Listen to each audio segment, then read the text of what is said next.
on CPT, and this is something that allows for students to be in the US longer than the duration of their program, say 3 years. So the CPT is for 1 year, and then the OPT is for 3 years, additional 2 years. So there has been a stricter vetting on the OPT, and so they are proposing on whether or not to scrap the OPT and CPT from the system. So the reason why this is very important for international students is that as an international student, if you're going to the US, you need an OPT program or a STEM program or a CPT, right? You need it because you as an international student, especially as someone who is taking out a loan, you need it to stay in the US longer than the duration of the program, so you can pay back your loan, so you can get a job. OPT allows, it opens doors for opportunities, job opportunities in the US. So when you get something like this, you stay in the US for more than 2 years, you're able to work, and while you work, you get money to pay back your loan. But when you're in the US and then there's no OPT, and then you are required to return home at the completion of your program, it's going to be very difficult because you can't pay your loan back in there. Even if you can, right, it's going to be very, very difficult. So this is why OPT is very important. But that is not to say that you shouldn't still pursue, right? You shouldn't still pursue your journey, right? Your international studies journey. It's very important. So this is just a proposal. It's not like it has been scrapped out yet. So it has just been passed. It has just been passed on to be. So this isn't something that you should be worried about. But I'm bringing it up as the first one because it's just shaken, right? It's just on the fence. So when you get to the US, it is possible that they still allow it to continue or they scrap it out. But it is very important that you have it at the back of your mind that when you get to the US, you need to look for alternatives. And I'm also going to bring up the importance of having scholarships. It is very, very important. I cannot emphasize this enough. All right, it is very, very important to get scholarships. So when you get to the US, it is very easy because when you get scholarships, right, what it does for you is number one, it makes your interview easy, right?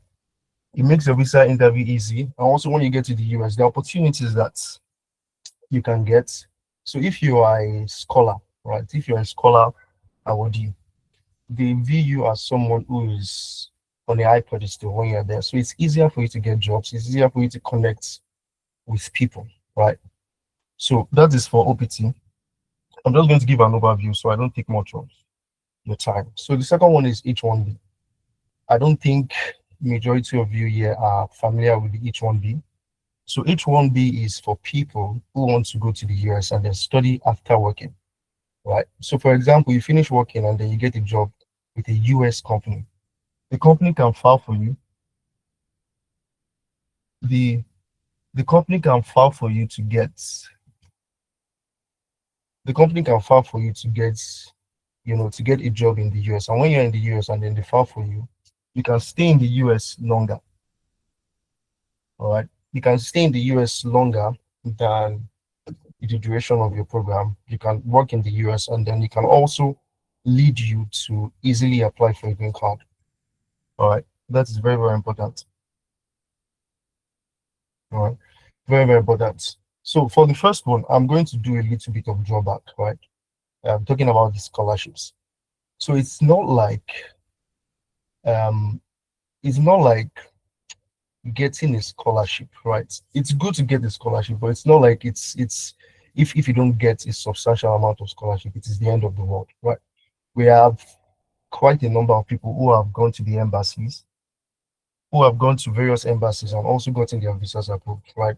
Even without scholarships. So it is very, very important. Kemi, please give me a minute. Let me just round up this first one. So it is very, very important that, right, because getting a scholarship is not a chance, but you need like several qualifications for that. But then again, so I'm a little bit distracted. But then again, if you are doing it under, for example, the schools you are going to, Northeastern University, we have a couple of them. They are great schools, right? So those schools alone still give you a little bit of edge when you are at the embassy. So even if you don't have as much scholarship, right, it still gives you an edge that the visa officer still sees you as someone who, who has some level of qualifications to be able to attain, to be able to get or be admitted into schools like this. All right. So that's for the OPT. Right. So that's just what I have to say for the OPT. So it is very, very important to just have this at the back of your mind. So, like I said earlier, it's not the end of the world, but it's good to have it at the back of your mind. So when you're in the US and then you hear that the OPT has been scrapped out, you have alternatives, right? Which is one of the things that we are going to be helping you out with when you come on board, and then mentorship and all of that. So it's not just the application. You get good mentorship, right, from people that are well skilled and also professionals in their field. This is also very, very important. So let me just buttress on the H1B, right? I'm going to give a little bit of an explanation on that. So the H1B is very important. So I'm just saying this so that you have it at the back of your mind as well, that when you get to the US, you need to fight to get into this category, right? H1B is like a lottery. So you don't just go to the US and assume that you're going to get an H1B visa. No, it doesn't happen that way, right? So so you don't just go to the US and assume you're going to get an H1B. So H1B, as the H1B visa process, it's quite longer, right? So when you get to the US, you need to strive really hard. And I know of people that have also gone to the US without scholarships, without financial support, right? I mean, so when I'm talking about financial support, I mean family backing. Okay, and then they go to the US and then they get approved for H1B. It just depends on what you do there. Okay. I've seen people, right, based on my experiment, I've seen people who have scholarships and they're not get H1B, and people who do not have scholarships and get H. So sorry about that, please. And oh, man. And then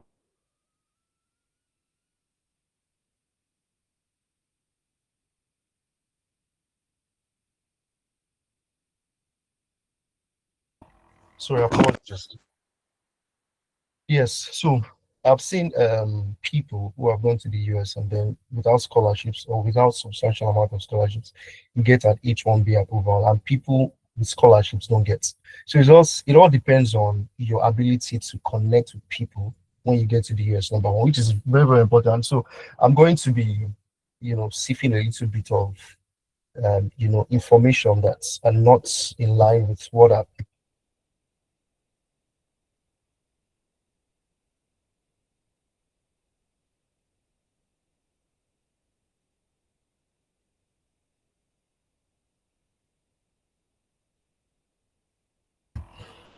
All right. So it is very important to also know how to connect, right? Which is also one of the things that you get during your visa process. So, and also mentorship. You know how to connect with people of like minds, because you don't want to just connect with random people and they not get what you want, right? So H1B is important, in that aspect. And then for, the main I would say is the stricter vetting process, right?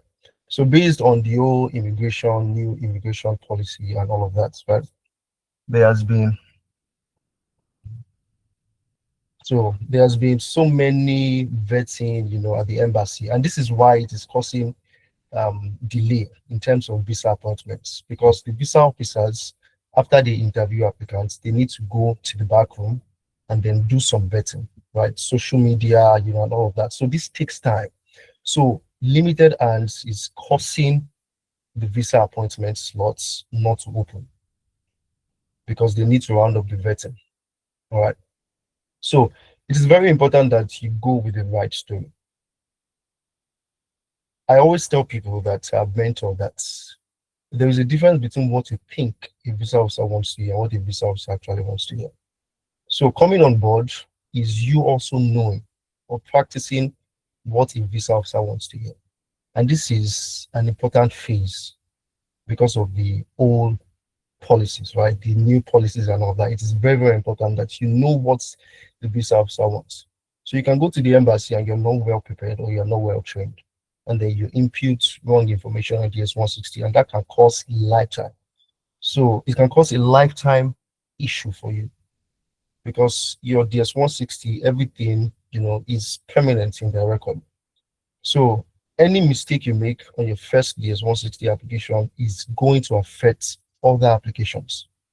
So it is very, very important. So even if you get a good feeling of your DS-160 application and you do not get a visa approval, your records are there. And it is going to help you in your second attempt when all this old, whirlwind and all of that dies down.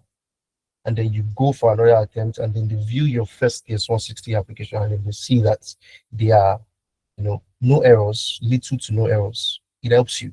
Your second attempt is going to be like, a very, very smooth process. All right. So the vetting process is very, very important. They are looking out for your social media accounts. So all the social media accounts you have, you need serious auditing before you go for your interview.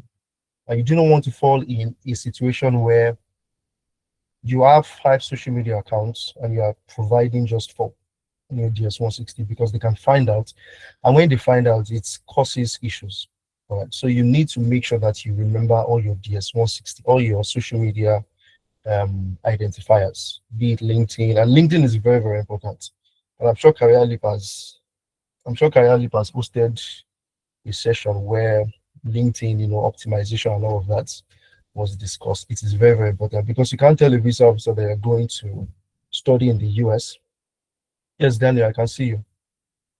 We are not so deep into the conversation. So for your LinkedIn is very, very important because you can't be going to the US as someone who appears to be professional and want to upskill and not have a LinkedIn account where professionals do their things. So you need a LinkedIn account. So there are many people that will come to me and say they don't have a LinkedIn account. I'll tell them, go and open. A LinkedIn account helps you. It helps make the visa officer see you as someone who is ready to study in the US. Because the US is not just about books. They need to know that you can survive. All right. Okay, so Daniel, I've not gone too far in the social media vetting process, right? But let me do a little bit of recap. So what I said was that for your social media, you need to make sure that you audit all your social media accounts. And you need to remember all social media platforms you are on, be it Facebook, LinkedIn. But what is most important amongst them is your LinkedIn. All right, it is very, very important to have a LinkedIn account. So I'm trying as much as possible not to go in deep into these policies, so I don't take much time, right? So for the vetting process, so even if I don't touch many areas that you might have question marks on, you can draw my attention to it. You can save your question, or you can paste it in the chat box. I'll look into it once I'm done. All right. So stricter vetting process. So this is, like I said, it's very, very important that you get guidance. You don't want to go to the embassy and then you're proving strong-headed. You want to go and see what happens. No. What is going to happen is you're going to get denied easily. And once you get denied easily the first time, the second time is even going to be worse. All right? It's going to be worse. Okay, Richmond, please. You can ask your question.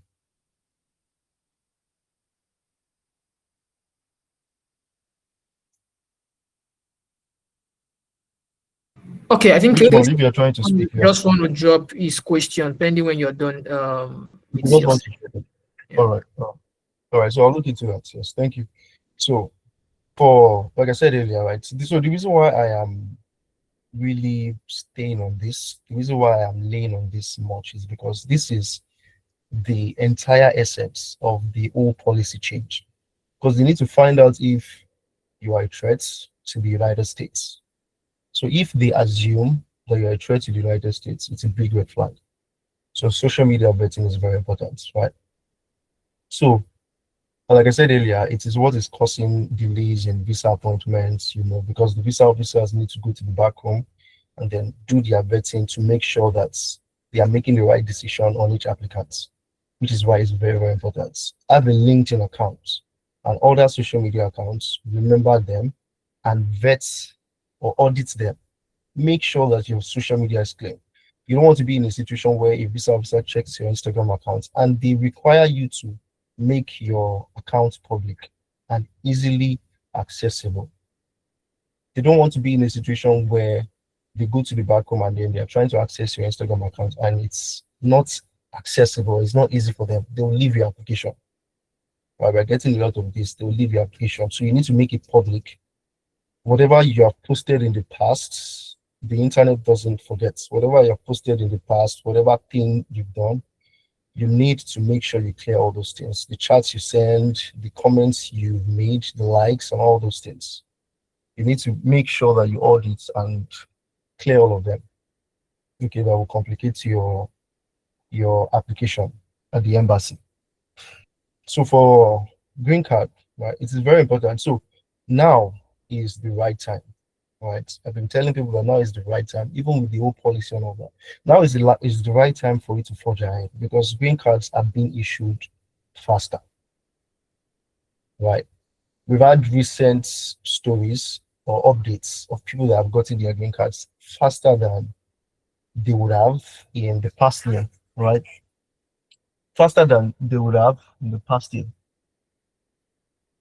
Sorry, a minute, please.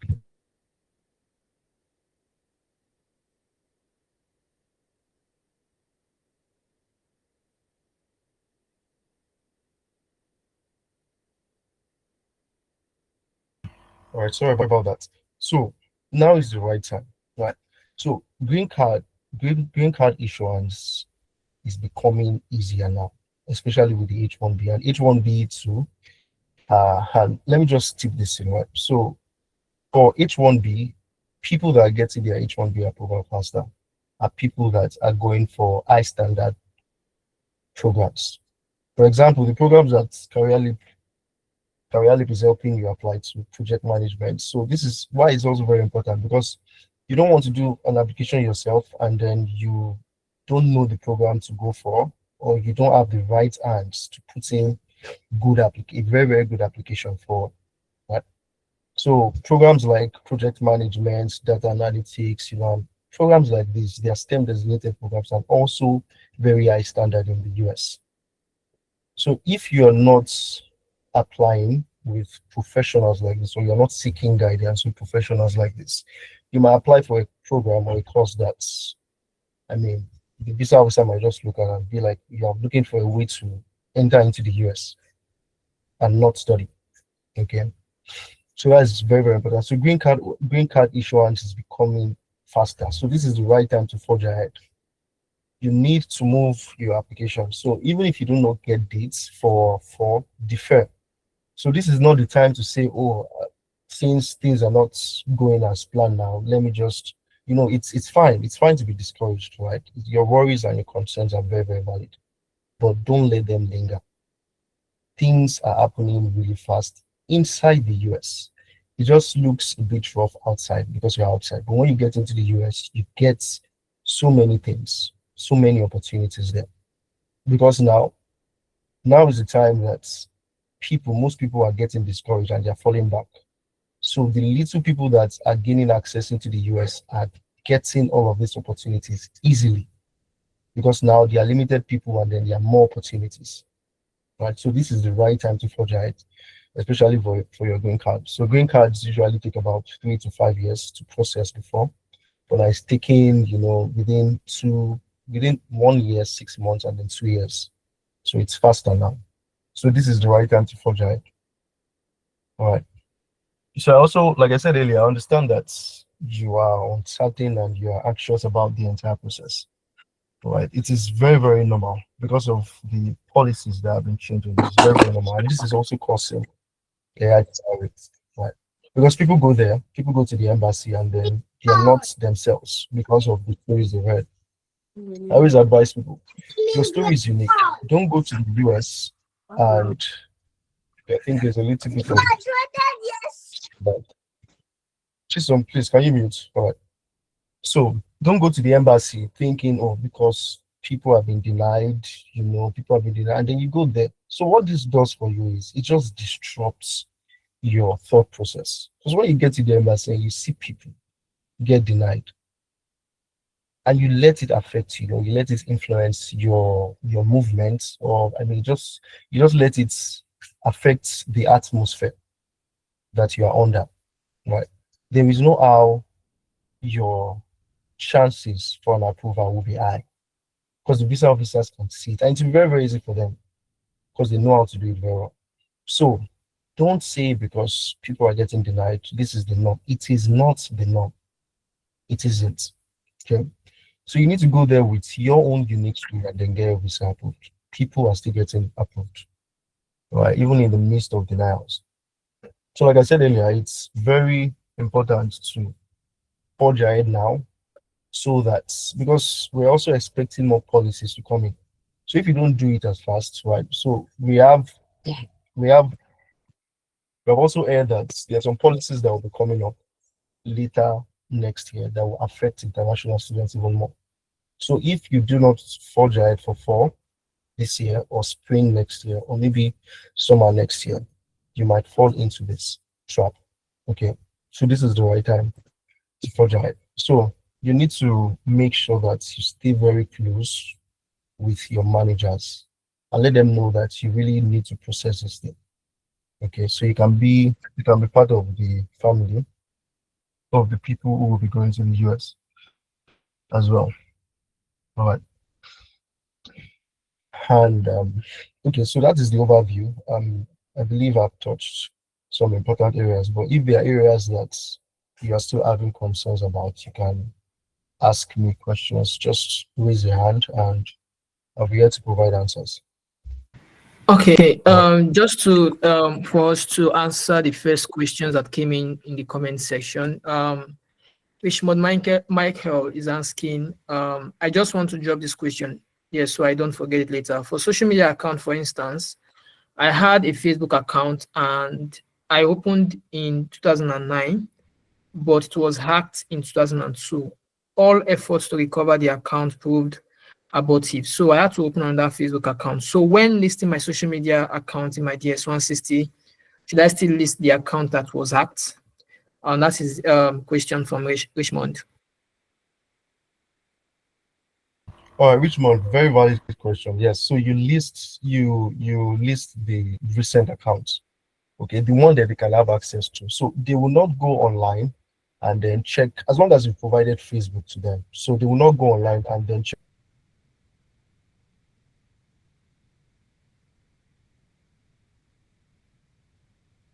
So they will not go online. Sorry about that. So they will not go online and then see that you've provided a Facebook identifier to them, and then they'll start looking for. They don't have time to check for multiple accounts. No, right? So what they do is they look at your most recent one and they go with that. All right. So I believe I've been able to answer your question well, Richmond. Okay, then Williams is asking, good evening. My LinkedIn account was hacked and was restricted. I have been trying to reopen, but LinkedIn has been declining my request. So that's the question. All right. So I believe that is similar to Richmond's question. Yes, I believe that's similar to Richmond's question. So Richmond is the same scenario, right? For you and Richmond. So please, you need to create another LinkedIn account and make sure that you paste it. They will look for the LinkedIn account and they can go with anyone that they see online. So you need to create another LinkedIn account. You don't need to build it up as much, but try to build it up to an extent that they believe that this account is active. So don't just leave it as 0 connection, 1 connections. No, they will know that you just opened the account. So build it as fast as you can. You can use 1 week for that. All right. So make sure that you list your LinkedIn identifier on your DS160, the new one that you want them to have access to, and make sure it is public. And you're good to go. Yeah, just to add to that, right? If you're opening a new LinkedIn account, please don't overpost or overfollow or overconnect with people. LinkedIn may see you as spam, and that is one of the reasons most people's accounts are being blocked.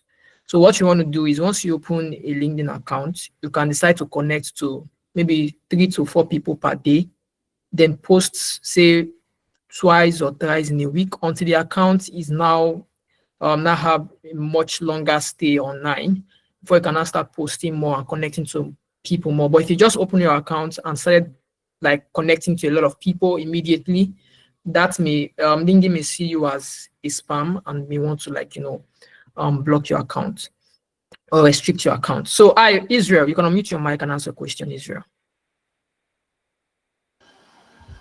Okay, all right.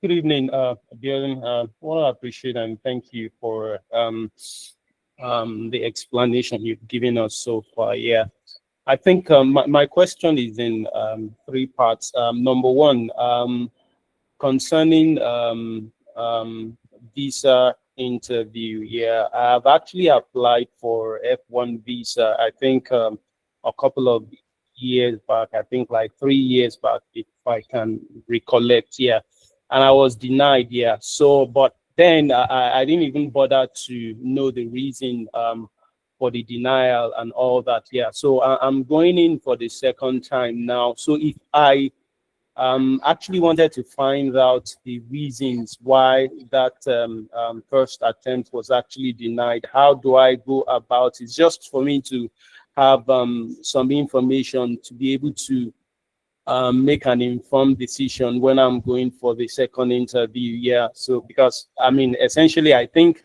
the visa or the DO might want to, want you to answer questions regarding the reasons why you are actually denied in your first attempt. Yeah, so I like to know that. How do I get information concerning that denial? Then number two, concerning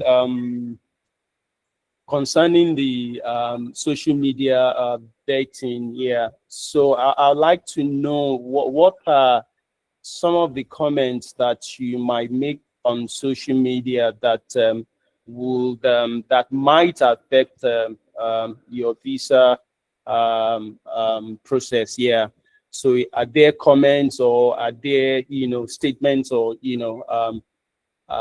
that you could make online that could affect the visa process? And then number three is in terms of the proof of fund when you're applying for. Although I had already discussed this with my officer, and then he's been able to assure me. I just wanted to just confirm. So the question in that area is, does the VO, or the visa officer, the embassy, actually vet your statement of account just to know what you have in that? Do they do that? Do they verify, with the financial institutions, or how do they go about it? Yeah. So those are my three questions. Thank you. All right. So for your first question, it's a very valid one, I would say. Okay. So the first thing I would say is look inward, because you really need to understand what happened on that day. And I don't think you would entirely forget everything that happened on that day. So even if it's just that the visa officer asks you one question and then you realize that it was this question that the visa officer stopped at and then denied your visa, or you remember the visa officer's demeanor or anything at all that you remember on that day, right? So you don't need to remember everything. So this is where the professional comes in. So you gather the little information that you have, and then you bring it forward to me. I analyze the situation, and then I help you with a story to tell the visa officer. Because if your interview has been for more than 5 years, they don't entirely expect you to remember everything that happened.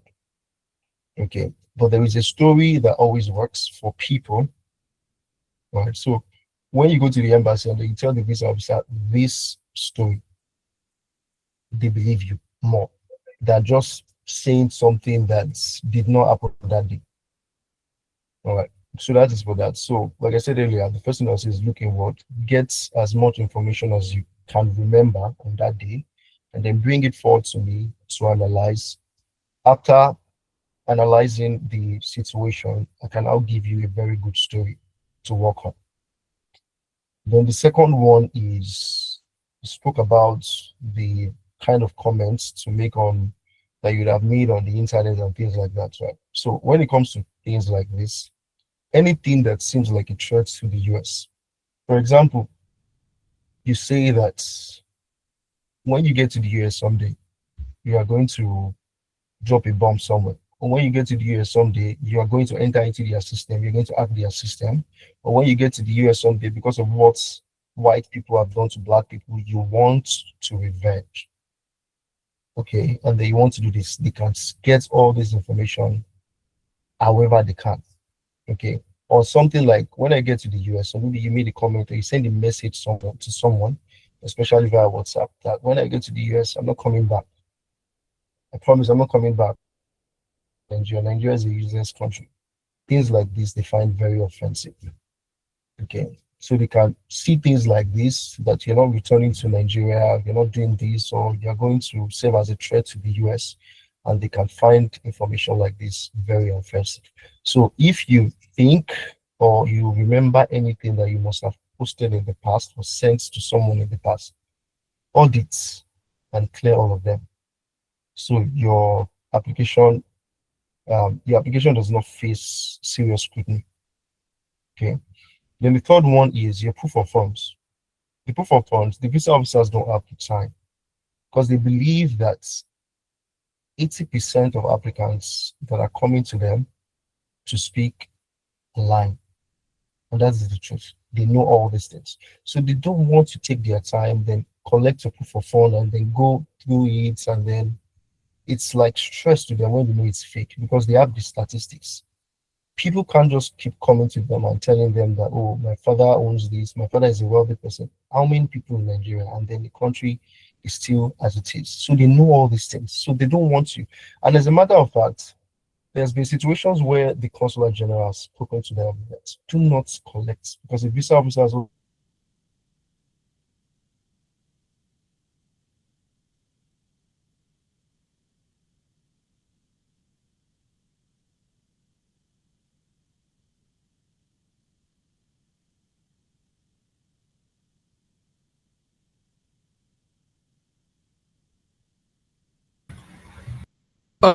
I don't know if it's just me. Hi, Abiodun, are you still there?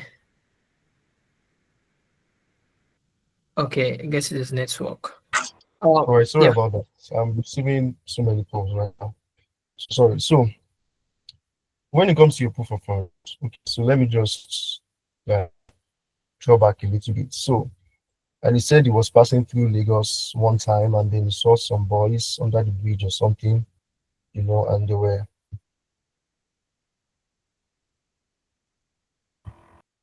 and then they were trying to, so just to confirm, can anyone hear me? Yes, we can hear you now. All right. Yes, All right. we're hearing. So, and then, all right, thank you for that. And then they saw some people, gathering some proof of funds and things like that, and it was there and then that I knew that there was no need, right, to request for proof of funds from applicants, that are from Nigeria. It's only when your situation is way above the water. For example, you go to the embassy and you're telling the visa officer that your father is down with his friend, or your father earns 1 billion naira per year.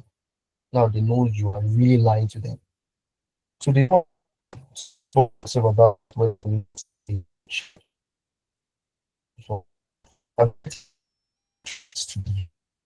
or if you're going to the US, they need to have a valid reason on that basis. So proof of funds that they know that majority of Africans, especially Nigerians, forge, they don't have the time, but they would rather not waste their time to vet things like that. And it is still happening up till now until something changes in the future. But as for now, they are not vetting proof of funds. All right. Yeah, just to answer also just comments on the second question that you asked about social media. Now, over time, people love, like, social media is very big, right? But most of the time we forget that we are leaving a digital footprint on social media. So you go on someone's comments and just type something and you think that will just disappear. So those comments most of us make on social media or retweets those things also add up to our digital footprint. All right. So one of the things you want to do to make sure that you have a good digital footprint is to, talk about what you do as a professional. Post those things you do. If you're attending an event, talk about it, post about it. All right. If you won an award, post about it, talk about it. No matter how small it is, as long as it is something significant, post and talk about it. But when it comes to negativity, commenting negative on people's comment, retweeting what you're not supposed to retweet, or commenting on people's comments, things that are not relevant, those things can actually, harm you. Okay. So that's just that. Hi, Ella, you can unmute your mic. Hi, good evening, everyone. So my question is, I'm currently working with my manager, and I have also gained admission, and we are waiting on my school because they said we're supposed to get a scholarship from them. So she was like, we should just hold on to see what's up. And I reached out to them, and they said, oh, I need to hold on till the end of this month. Then the financial aid team will go over things and then let me know. So while I'm waiting, because we wanted to start the loan application, but then again, we had to wait to see if the scholarship will come through, so we know what we are doing. But then I have seen some comments from some people online that oftentimes people with loan gets denied. So I don't know if that is true, and that is why I'm asking, because it kind of made me scared a bit, like what's going on. They want to close this channel again.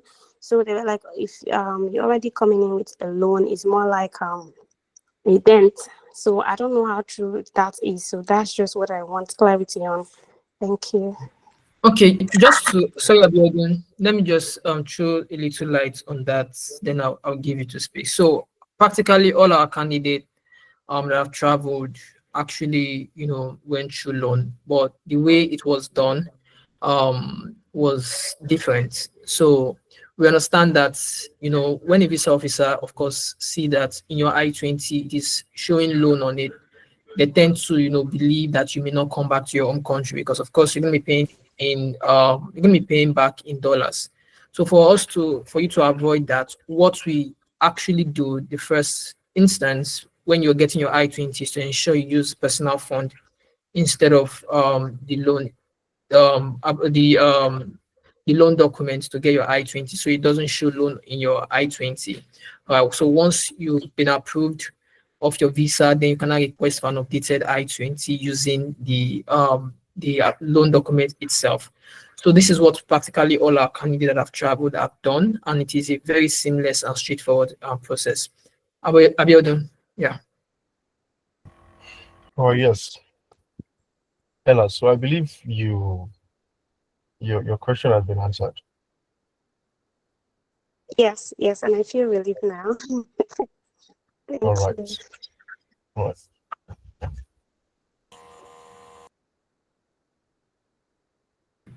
All right. Right. Let's go to the comment section. There are some questions in the comment section that needs to be answered. Then we'll go to the to those raising up their hand. Please, okay. Michael, please, can you mute your mic, please? All right, thank you. So let's go with Kelechi. How do you approach the interview question with the changes in policies? Then also, God's Gift is asking, my school said they don't differ. I have to reapply, not inside University Boston. So what do I do in that case? So the first question, Kelechi, how do you approach the interview questions with changes in policies? That's number one. Then the second question is, my school said they don't differ. I have to reapply for Northeastern University Boston. So what do I do in that case? Abiodun. All right. So Kelechi, your question is very valid. Right. So the visa interview process is still the same. It remains unchanged, right? The questions and everything. So they're not going to ask you. So the only things that they might ask you are things pertaining to your social media. Okay. Anything else is not necessary to know. It's the same thing. It's the same way they ask questions, from a year back or 2 years back. It's the same way they will keep asking questions. Okay, so how you can approach questions with the new policies is not really something you should be worried so much about. All you need to do is just make sure you get the right guidance. Okay, for the questions, they'll ask you the same questions, get the right guidance, and know the questions that visa officers, know the questions that the visa officers really want to hear. Know how to give answers to those questions, and then you're good to go. So nothing, you shouldn't worry so much about that. It doesn't affect the questions they're asking, no. So it just affects the background, whatever vetting they are doing. It's the policy. The policies affects whatever they do in the background, the vetting and all that. It doesn't affect the questions they ask you. All right. So for God's gifts, okay, please come again with your question, God's gift.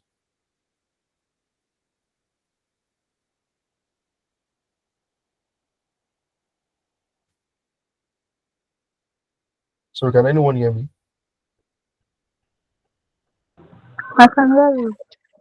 All I right. can hear you, please, guys. Yes. So I'm waiting for God's gift. I don't think I just need a full coverage of the question before I answer. Okay. For God's gift, right? He's asking. I don't know if you've answered that because my network just went off. So for him, he deferred his admission Oh, okay. for Northeastern University, Boston. Okay. But he wanted he wants to defer his admissions for Boston, Northeastern University, but he can't actually do that. So what's he gonna do in this case? All right. All right. So God's gift, for your case, you need to reapply, as they've said. It's a policy for the university that you can't defer your admission. So you need to reapply for the next semester. It gives you enough time to do other things like exploring other options, other schools. Okay. So the only two things you can do in this case is reapply to the same school for the next session or explore the options. So as you are waiting for the admission decision from Northeastern University, you have other options. All right. Hi, Anaba. Can ask you a question now. You Good evening. The gift. Thanks for the exposition. I have a few questions regard the social media stuff. On my DS160, I viewed only the LinkedIn as my social media account. So I don't know if I get to the interview and they ask for the others, I don't know how to go about it. I know of one or two people that went for interview. They were put on administrative process. They said they should make their other social media accounts open. So I don't know what that means. Maybe just try and throw more light on that area of administrative process so that they can go through their social media accounts. And one of them later came out and it was approved. The second person I'm still expecting is my friend. And also this issue of getting dates. I was especially in Abuja, date is difficult to come by now. I don't know if there's any specific reason for it. But Lagos is consistent, as date in Lagos consistently, but in Abuja, the date is not really coming. I don't know whether there's specific reasons for that, for why the date is not it's not coming like that in Abuja. Then finally, still on the LinkedIn stuff, those of us that are not very active with the LinkedIn account, is there any specific way we can start building it so that maybe in terms of asking us questions as regards the social media outing, we know how to go about it? That's my question for now. Thank you. All right. Administrative processing. Right. It's just so that they can have access to your LinkedIn, your social platforms. In that applicant see your application. Okay, so that is why the administrative processing works like that. So when they approve your visa at the embassy, they do not just issue you the visa, or they don't tell you that your visa is issued because they need to perform social media vetting. So that is why the whole administrative processing works like that. So this is why it is very important that you know everything on your DS-160. Okay, and be sure to be involved in your DS-160 application filling. It is very, very important so that when you are being asked for other social media identifiers, you can say that this is what I know, this is where I am, this is I'm on this platform and things like that. Okay. So it is very important that you provide all your social media information. And whenever administrative processing happens like that, number one is because you need to make sure that you are not a threat to the US. Okay. And number two is that they already see you as a credible student by providing all your social media accounts, because they don't want to believe that you have just one, or you're on just one social media platform. So when you provide in and they see or the other areas of your application is looking fine, they can put you under administrative processing, vet your social media identifiers, then see if you are eligible for that. Then for the second one,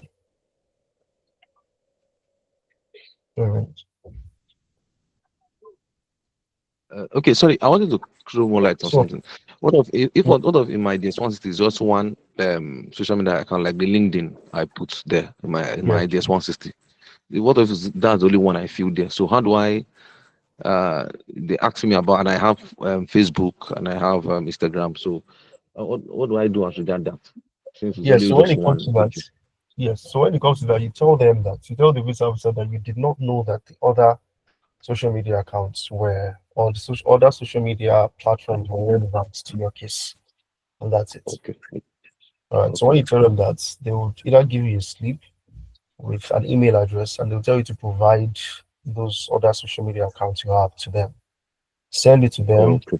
they check, and if they find you eligible for an approval, they approve your visa. Yes, that's how it works. So you don't have a problem with that. Okay. Okay. Thank you. Thank you. Yes, and regarding the dates, like I said earlier, it's the whole process. They are taking their time.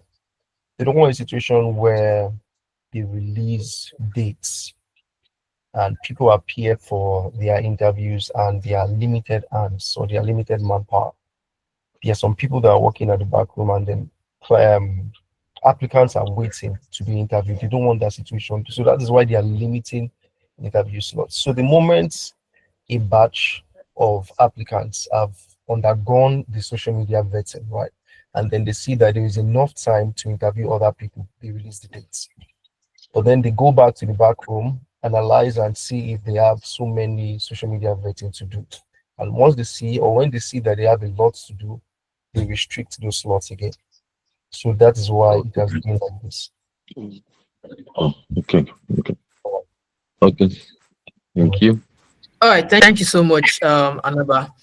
All right, so for the social media part, we're going to have a training this next week, of course, to see. We're going to bring someone, an expert in social media branding, to come discuss how you all can actually, brand yourself effectively on social media, that we ultimately advance your visa success. So we're going to communicate the dates and time for that. So just stay tuned to that information.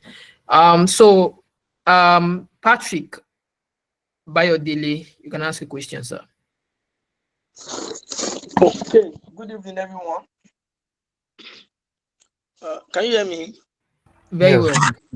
well. Okay, good evening. Yes. I want to say thank you to my officer. She has been trying, but I have some little questions I want to verify.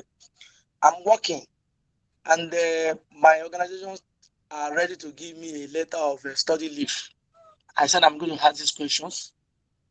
Okay, you just to support my document. Is it allowed or not? That's number one question. And secondly, I also have a small organization that I run, which is a consulting firm that is where register and have all the documents. But my manager said I should use my personal account, which I've done that when I'm to submit my PFO. So I just want to know if these documents are needed or it won't be needed. Thank you. All right. So for your first question, Patrick, your study leave is an added is like a plus to your application. So they may or may not request for it, but most of the time, or there is a very high tendency that they bank statements or proof of funds, they believe that things like this can easily be forged. But you can take it along. Go on with the process. How your company help you get everything work. Take it along with you. So when you ask, do you have a study? It's a plus to your application. Sorry, sir. I hardly hear. The network is bad. I can't hear you. Please, can you just come again, please? If it's not something Sorry, your voice is breaking now. We Hello. can't even hear you at all. Hello. Okay, Abiodun, sorry, your network is breaking. Can you hear me?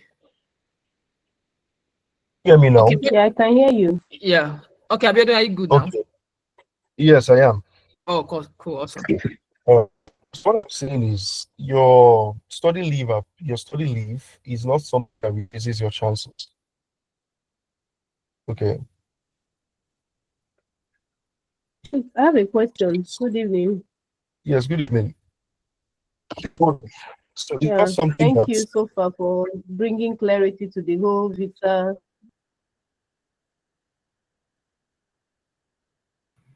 Okay, it seems like there's some sort of network breach somehow. So we are currently in a queue, Kelechi. So the next person that's meant to ask question is Victoria. While Valentine goes next, then Kelechi, you are the third person. So pending when Abiodun kind of like sorts his network, what it's trying to communicate is that your study leave and other relevant document that you want to take to the embassy may be asked by the officer, but it is not actually compulsory that they ask for it because those documents can be forged. All right, but it doesn't still hurt if you take those documents along with you, but most of the time they may not review it or ask for it, but it's still good that you take them along with you. I believe that's what Abiodun was trying to say, right, Abiodun? absolutely. Yes. Awesome. All right, Victoria, it's your turn. Hello, good evening, everyone. Can we all hear me, please? Yes, very well. Okay, so my question is this. I have an admission for September. I'm expected to resume September. But I understand that I understand the lectures of today, but I just want to know, right? Is it still possible for me to go in this September because with the whole visa issue and everything, and I've not been able to apply because they said they've not started issuing dates. So I just want to know the possibilities of me going or what I'm expected to do next. Thank you. All right. So there are two options that you can take. The first one is to pay to get an appointment date.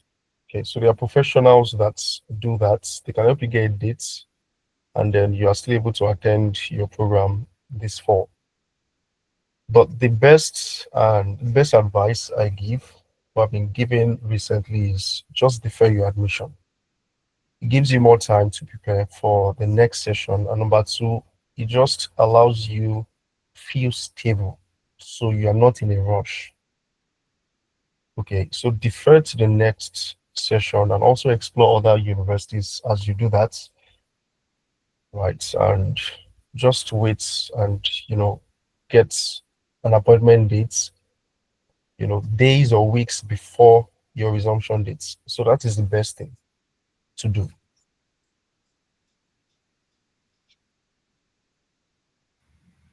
Victoria, is that clear? Does that answer your question, Victoria? I think she's muted. Hello, can you hear me?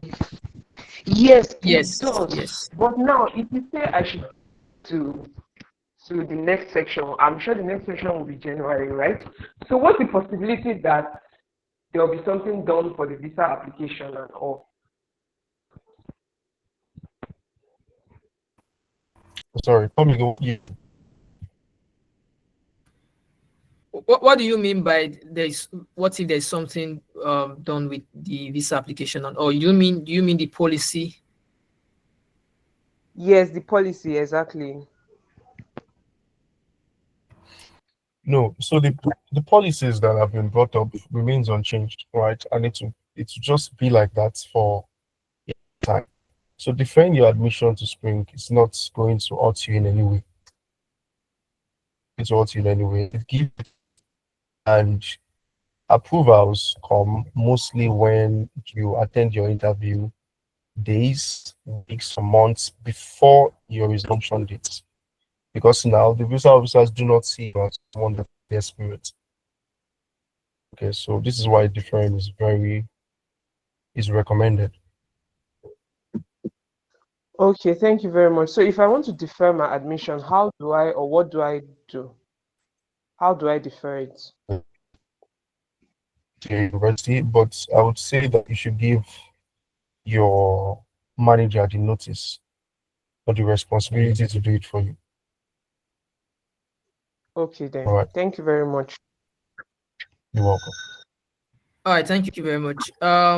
Valentine, it's your turn. After Valentine, then Kelechi, you can ask your question. Hi, Valentine, you're muted. Yeah, good evening, everybody. Please, I want to inquire.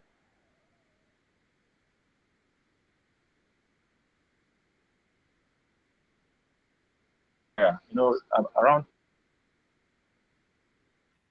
like for Valentine, you are breaking. You're breaking. Is it possible you drop the question in the comment section? Okay. Kelechi, can you hear me? This to the US, but I was there. Actually similar Hello. to Victoria's, but mine, I've already paid my service fee. I've filled my DS 160 form, but then I've not been able to secure, this interview date. Then, but I've already paid my initial deposit and done my foundational courses. Then I'm now like, how do I handle this? Because I'm to resume by my classes will start by 2nd of September, and yet there's no date yet. I'm yet to secure, an appointment. Initially it was Abuja issue, so I have to change it to Lagos. But yet I've not yet secured an appointment. So I don't know how to, handle it, because I'm not in between two opinions. Should I go or should I differ? This is one of my challenges. Then concerning the proof of fund, like how many months should one present to the embassy as a proof of fund stuff? Maybe you have your own, like statement of account of how many months, then before it will look realistic to them that okay, you have substantial evidence of proof of fund. All right. So the first question, okay, you need to. So you shouldn't worry much about your service at this point. Should be the least of your worries, because your service payment lasts for a year. So there's still more than enough time for when your service is going to expire. So it's still valid for a year. So you shouldn't bother. Most thing is one of the things that whose chance or your approval is when This is one of the things is when you go for your interview, you know, when you have a large gap between now and when you're going to resume. So in between that time, you can go for your interview. So you don't want to squeeze in the days because they will find you. Like I said, I don't get it. Okay, Abiodun, you're actually breaking. I think it's your I'm network. breaking. So, yeah. Please So hold on. let me just. Okay. So let me Oh, just answer okay. this our question pending when you resolve the network, right? Yes, I'm trying to connect to another network. Okay, just give me- fantastic. All right, fantastic. So just to answer your question, Kelechi. All right, so you can do two things, right? Number one is that you buy a date. Since you're resuming in September, you can actually buy a date so that you can go Yes, I'm for hearing you. interview, say next month or before September. Or you can simply defer the admission to another academic session. And deferring it will give you an ample of time to prepare yourself and do other necessary things as required. So, like I said before, number one is it's either you buy a date or you defer your admission to another academic session and you have enough Buy a time. date. Yeah, so there are professionals, people that actually Yeah. sell dates, right? So if you look at, say, for example, there's no dates in Lagos. So now most of those dates, people have actually acquired them. So they mostly sell those available dates. Yeah. So you can actually reach out and they can actually, sell those dates. So you can just reach out to your manager and they will help you with that. So you can buy a date or you can defer your admission to another academic session. That's also can work as well. Then for your service fee is for 1 year. So it lasts for 1 year. So after 1 year, it expires. So that's just it. So if you want to defer your admission, you can simply just reach out to your manager and they'll help you with that process.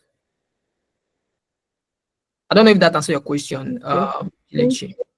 Yeah, you're welcome. Thank you. I'm surprised to hear the buy date for visa interview because that's not my first time of going to the US embassy. This is my first time of hearing it anyway. Well, there's no problem anyway. Yeah, they actually do. Hi Abiodun, is your network now stronger now? Yes, I believe it's stable now.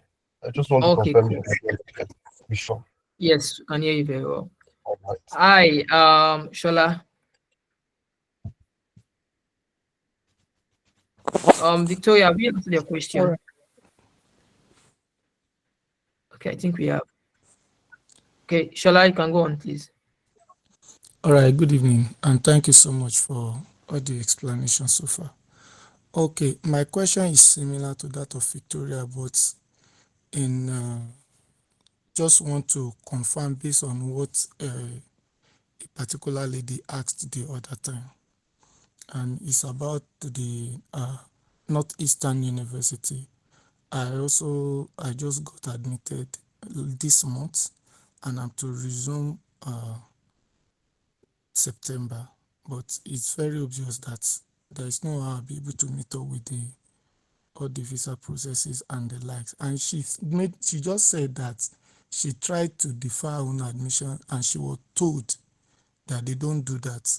And I wouldn't know that is it for all the admitted students or just for the particular campus or for the program she applied for. I don't know. Is it that the Northeastern University don't defer admissions? I just want to be clear about that. All right. So for that, it's not a peculiar case. It's a general thing. If Northeastern University denies or refuses to grant an applicant an approval for deferral, then it means it's a general policy for them. So it's not for one particular applicant. So in this case, what you can do is to explore other schools. You need to reach out to your manager so they can advise you on schools to apply to. Okay, because you do not want to get stuck in and then you have nowhere to go to. So you need to your manager. You need to reach out to your manager and ask your manager to explore the options. You should do this only if you have tried to defer your admission, just to be sure that it is a general policy, whichever school it is, be it Northeastern or any other school. So confirm yourself, try to defer. If they do not grant your request, then schools. Thank you so much. But Yeah, thank you. just to add to that, Shola, right? Just to add to that. So the thing is this, right? Most school you can only defer twice or 3 times, depending on the school you're applying to. So every school actually have a policy for deferring. All right. So for your school, I believe you mentioned Northeastern University. So you should be able to defer your admission, except you've tried it first and they said no. So just reach out to your manager for them to help with that process. Okay. All right, thank you so much. And please, just in case, in order to avoid all of this something, probably when the manager is helping to, to apply, maybe they should always put that into consideration, because I think I started my own around I think May or thereabout, or June. So things like this should supposed to have been put into consideration. Instead of applying for 4, should have just picked spring for me, so that things like this will not be happening. Thank you so much. Yeah, I totally understand your concern, Mr. Shola. But most of the time, when some things are beyond your control, especially when you are dealing with a third party like the school or the embassy. Imagine people that are struggling to get a date. Nobody can control that. Even the embassy can't even control that. So there are some things you can't control. And once you get to the stage that demands you to do some certain things, you just need to find a solution around it. So, but your concern is actually very valid. Okay, so let's just go to the comments section. Yeah, thank you very much. Let's just go to the comments section and to see some questions. Okay, so I recently changed my social media handles, creating content around real life, real truth, and real talk. I hope that won't. And okay, that's good, Mr. Daniel. So Precious is asking, when can I submit my DS-160? I heard it expires after 30 days. If I review it every day, will it still expire? Abiodun.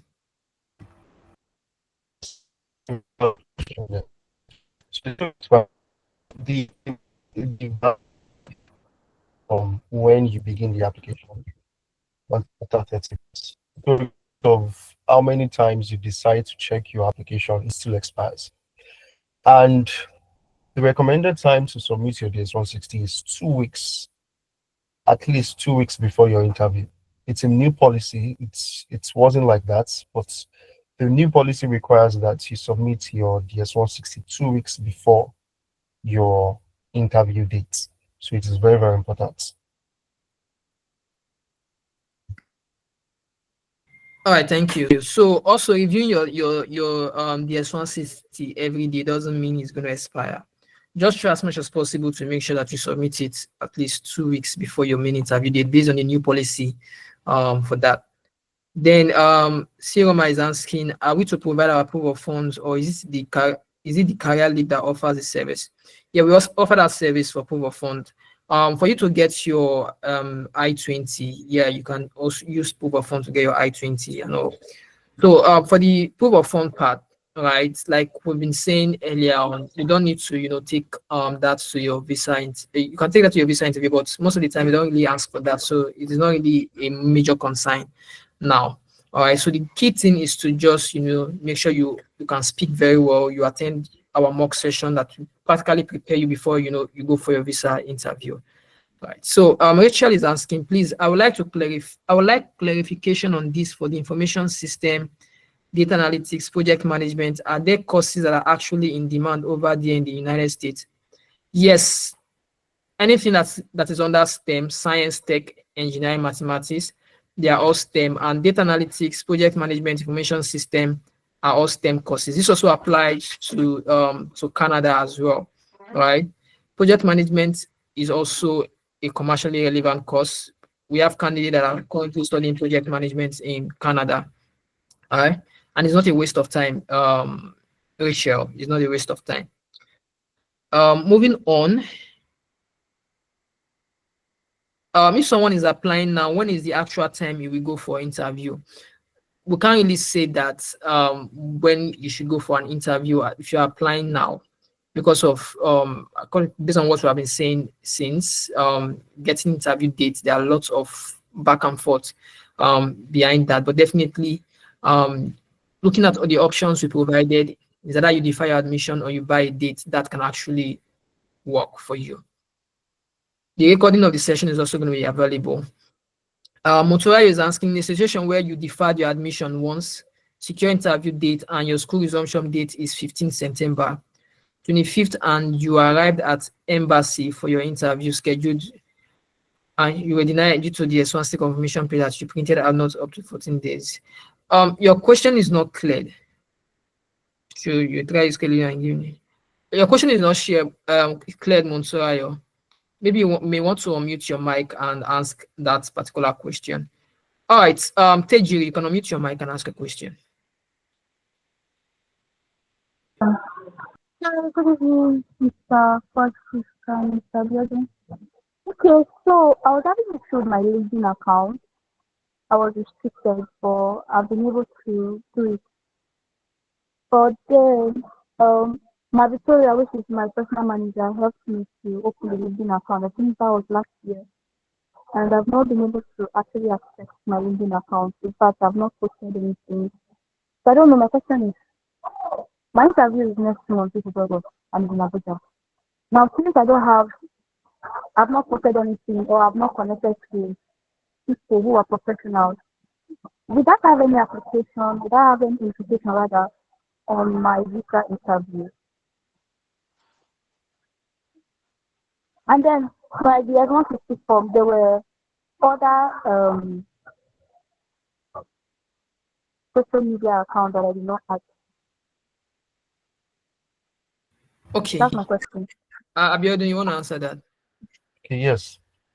So for that, it's not much of a red flag, but it is very important that you have some level of connections with your LinkedIn accounts. That shows that you're active on LinkedIn, right? You don't want a situation where the visa officer knows that you have a LinkedIn account and you're not using it.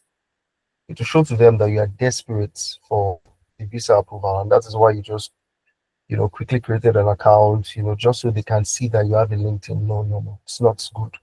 So before your interview, early next month. But then again, you can start building connections, even if it's just 10 connections. Start building, okay, as quickly as you can. And then for the second one, when you get to the embassy and then the visa officer asks you, so they do it most of the time when they see applicants provide just one social media identifier. So they ask you, do you have other social media identifiers or accounts? And you tell them yes, but you did not know it was relevant to your application. And then they will ask you, they'll give you the grace to provide these social media identifiers later. All right.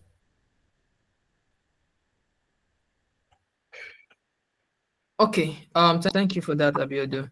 So, Peter, what we are currently discussing today is for the US, and this doesn't apply to Canada. Right? The Canada process is entirely different. You are not even supposed to be in this session because if you're going to Canada, then it doesn't concern you at all. Canada doesn't do physical interview, US does, and there are several things you need to do before going for your US visa interview. So Canada is a totally different ball game, and the conversation we're having here is strictly the US. All right. Okay, so Ikechukwu, you can ask a question.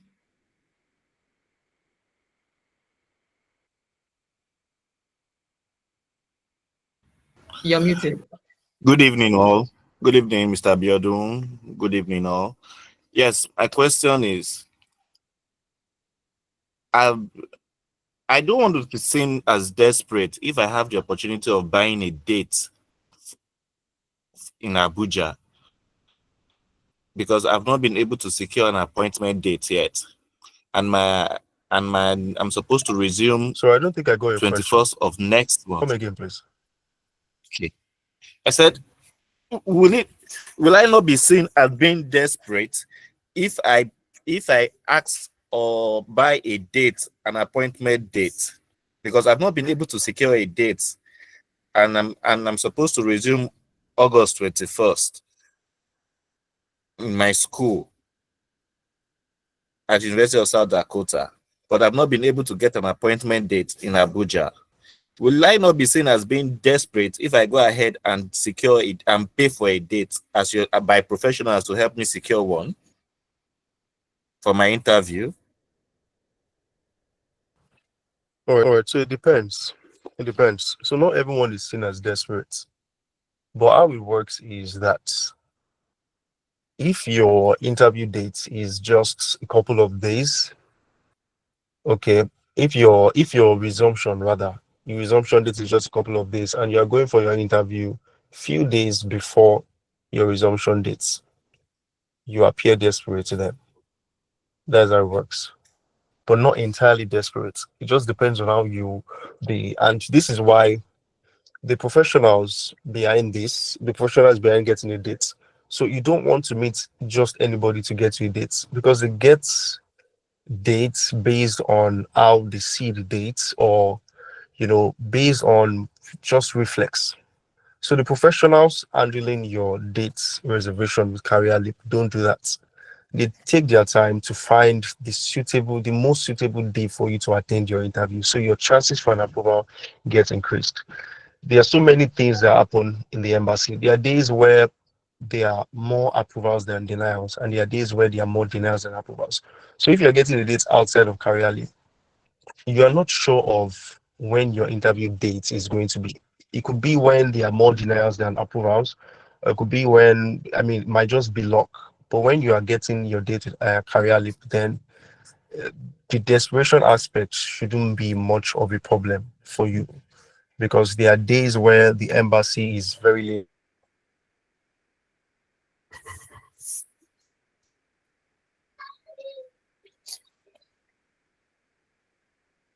All right. So there are days where the embassy is lenient, and these are the dates you are going to be getting. All right. Okay. Thank you. All right. Thank you so much for that. So let's move on to Benson. Okay. I think it's Samuel. Hi, Samuel. You're gonna mute your mic. Hello, Samuel. Are you there? Okay. Hi, Benson. Are you available to speak now? You're muted.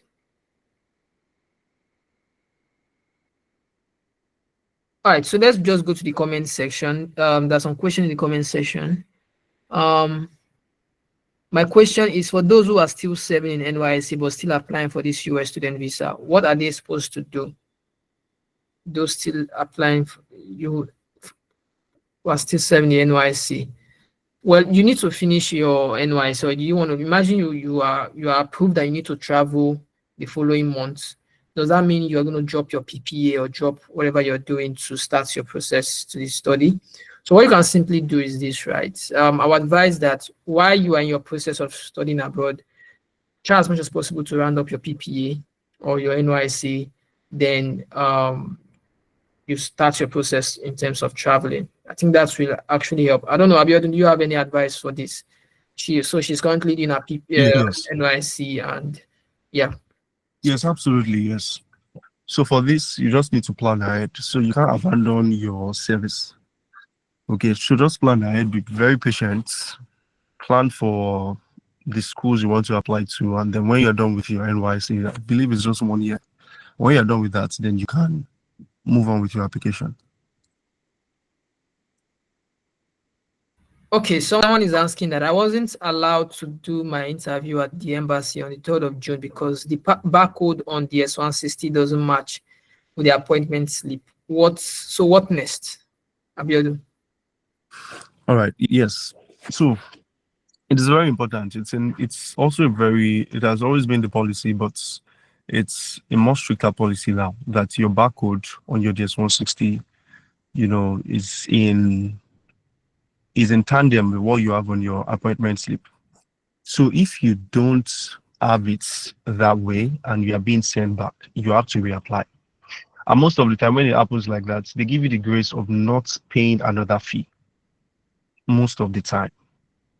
So the only thing you can do here is to reapply, okay, and get another appointment date. All right. Thank you for that. So someone is answering, please, I got a Canadian visa denial 2023. Now I want to go for US. What is my chances for approval? Reasons for denial is insufficient funds. Abiodun, you want to answer that? Okay, yes. So you can go for, so they share the same database. They share the same database, but they are not really bothered about your application to Canada. They're not bothered about that. So when you're filling your D-160 application form, there is a section where they ask you to give an explanation on why you were denied. So they won't only ask you if you were denied the US visa before. They won't ask you if you were denied any other visa.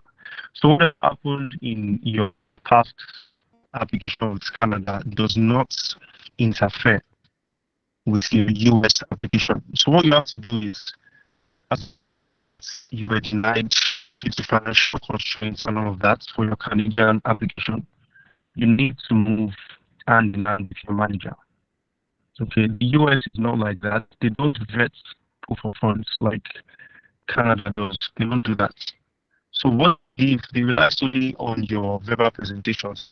So as long as your I-20 carries the amount that is required for you to study in the US, all they need from you is to speak at the embassy. They're not looking at any other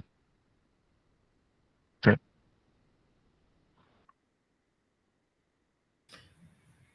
Okay, thank you. So just to recap what Abiodun said, right? The US and Canada share the same database. However, they are not looking at your past denial to determine if you should be approved in the US.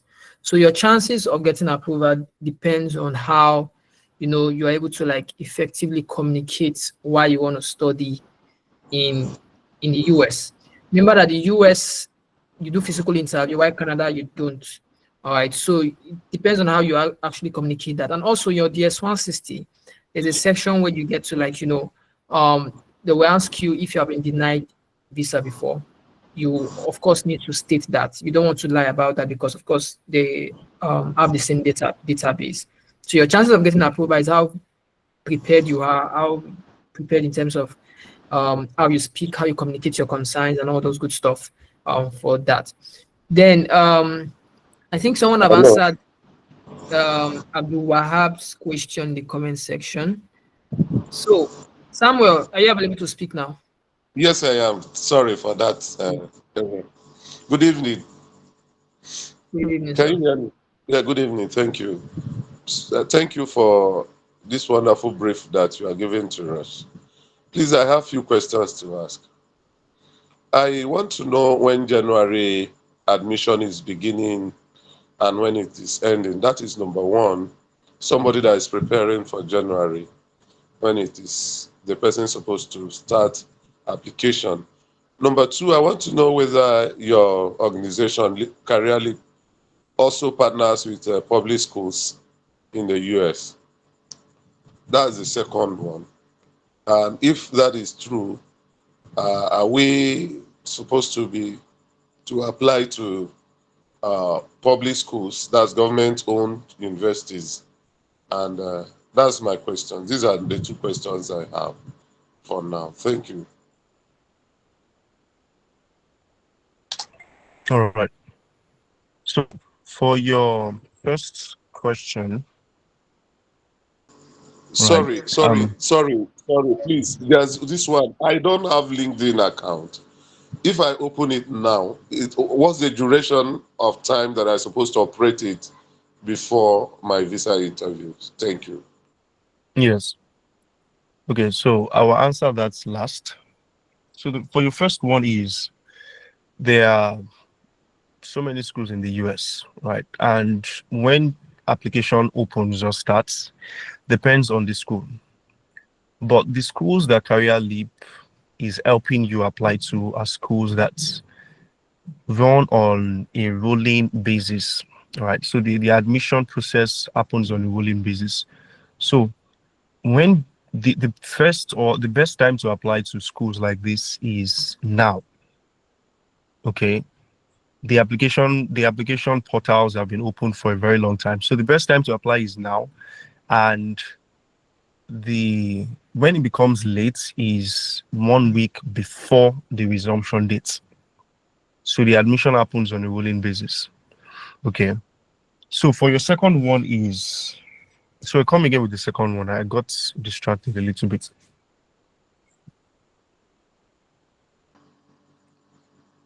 Sorry, I didn't even get what you say concerning. I said, do career leap partner with public universities? I didn't get the answer properly. Sorry for that. Okay, yes. So Career Leap partners with public schools in the US. There are so many schools that Career Leap run. There's University of Delaware and the likes. So yes to that question. And then for the last one, right? So for the last one, I might need you to come again with that. So I'm sure I did the full coverage of it. When is you have answered the second one, that the admission, the application can start now till a week before the school resumption. Now, Yes. the third one I asked, I am not having LinkedIn, so I don't have LinkedIn. What is the time duration that I'm supposed to operate it before, that is ideal before visa insertion? Okay, so that can happen anytime, but I always recommend that you make sure your LinkedIn profile is fully active at least 2 weeks before your interview. Fully active. So you post,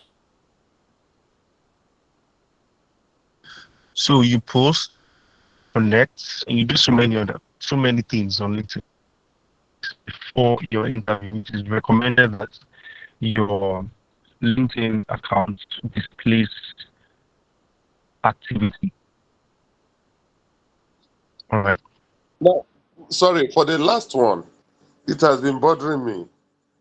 Now, if I make an application for admission and I was given, and also I apply for maybe partial funding or for funding, and I am also given, how do we reconcile it with the issue of the loan in question that we're supposed to apply for the funding initially agreed on? Thank you.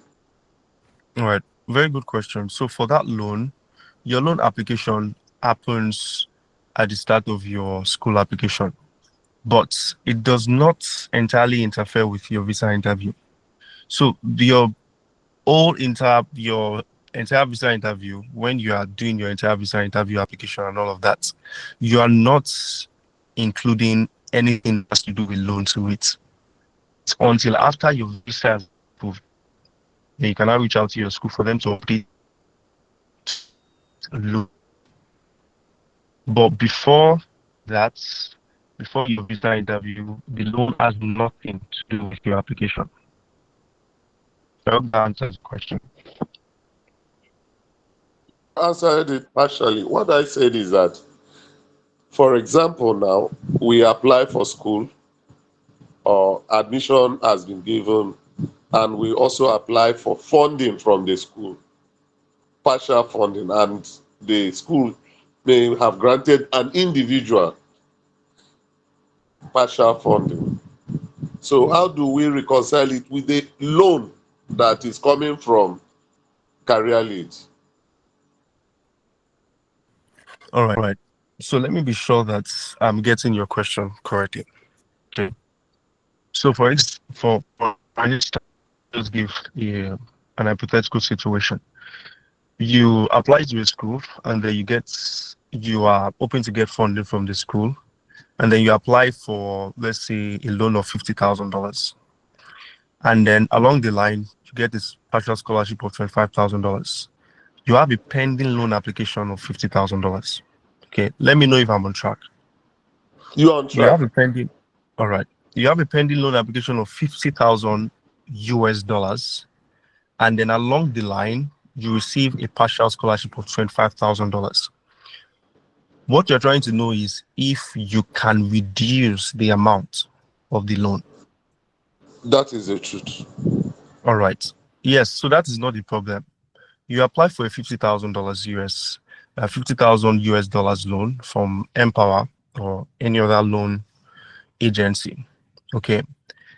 You get an approval, but that is not the final approval. So the final approval comes from when your school has had an agreement with this loan agency on the amount that is required to be disbursed for you to use. Do you get that now? Yeah. So there's an initial approval and then there is a final approval. The final approval happens when your school and the loan agency have agreed upon the amount that is to be disbursed to the school, and it requires your signature to also say, okay, I'm good with it. So you can disburse this amount. So it's that amount that comes in the final approval that is important. So whatever you have in your initial approval is not as important as what you are going to be having in your final approval. I hope that is good now. It is good. Thank you. All right. You're welcome. Just to add to that, your if you get a scholarship, it actually helped in reducing the loan itself. So let's say you have been approved of $50,000 and you have a scholarship for $20,000. Practically, you only need about $30,000 for the other expenses, right? So that can, however the case may be, that I have known people that actually get scholarship and still collect huge funds for themselves, just to enjoy themselves and live large, despite having scholarship. Okay, so it all depends on what you want to do. Okay, so someone is asking, for someone that deferred admission till January, do I need to reapply for I-20 or still use the same I-20 I got earlier? The first I-20 I got carries September 15 as resumption date. Okay, Abiodun. So the same I-20 for fall. You can use the same for spring or any.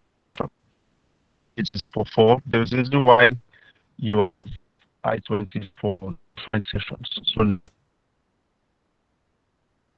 sorry, Abiodun, you are breaking. Okay, let me just answer that due to time breaking. Yes, so so you will need a new I-20, Shegun, right? So you just request for a new I-20. Anytime you defer your admission, the information in your I-20 will definitely change, because some of the things in your I-20 are the date you are resuming, your finances, your school address, and several other details about you. Okay, so you will, once you defer your admission, you will have to request for an updated I-20 that has your new resumption date. Now, note that your service ID doesn't change. Your service ID remains the same. The only thing that changes in your I-20 is your resumption timeline. So once you defer, you can request for an updated one that carries your new date. I don't know if that is clear. So I think that's all the questions for today or tonight. All right, so thank you very much everyone for joining. Thank you, Abiodun, for your time as well. Please, for those that are going for their visa interview or those that are preparing to go for their visa interview, please, I want to encourage us to start the process. Now is the best time to actually start the process in terms of getting your visa or going for your visa interview. It's actually the best time. And if your resumption is coming very soon, so you are resuming next month, the advice, like we've mentioned earlier, is to either defer your admission or you buy a date. That can also work. And for those that post negativity on social media, you want to limit how you do that. Okay, so what we're going to be introducing doing next week is we're going to be bringing a professional in the social media space to come talk about how you can actually maximize social media, right? How you can use social media to position yourself effectively, position yourself very well. So when a visa officer is also going through your LinkedIn or your social media platform, they can tell that this person is a professional, this person knows what they're doing, and all those good stuff, right? So please just stay tuned to that as well. So thank you very much, for joining. Please kindly reach out to your manager to begin any process you have pending. All right, if it is to get your I-20, if it's to go for your visa interview, start the process, because there's no better time than starting it now. Because at the end of the day, if you don't start it now, you will still come back and start it again. And probably at that point in time, it may be too late, or maybe something may have come up, right? So it's best to start whatever you've started, or finish whatever you've started now, all right? So thank you very much, everyone. Abiodun, any last thoughts?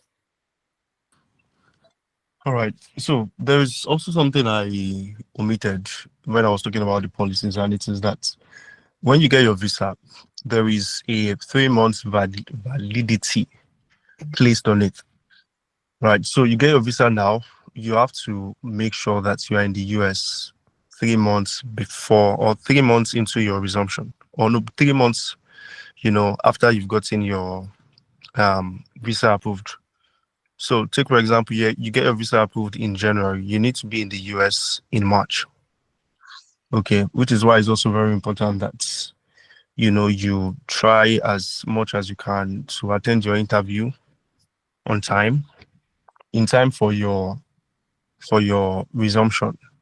So if you're going for spring, you need to try as much as possible to attend your interview as quick as you can.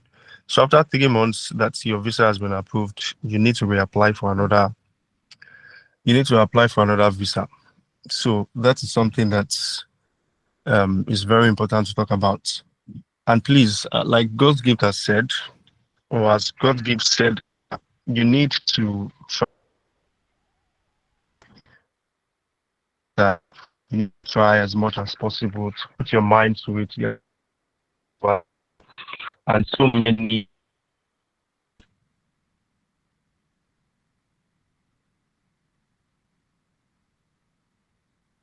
so please forge ahead, and I wish everyone success in their journeys. Abiodun, we lost you for some minutes. You were breaking. All right. So the last thing I said is that I wish everyone success in their journeys, but forge ahead. Awesome. All right. Monturayo, sorry, it seems like you have a question. Let's just answer Monturayo's question, then we'll be going tonight. Hi, Monturayo. Is Monturayo still with us? All right, so thank you very much, everyone, for your time. We hope to see you next week again for our social media session on how to brand yourself effectively on social media. Do have a great evening and happy weekend. Bye-bye. Thank you. Bye. Bye. Bye. Thank you.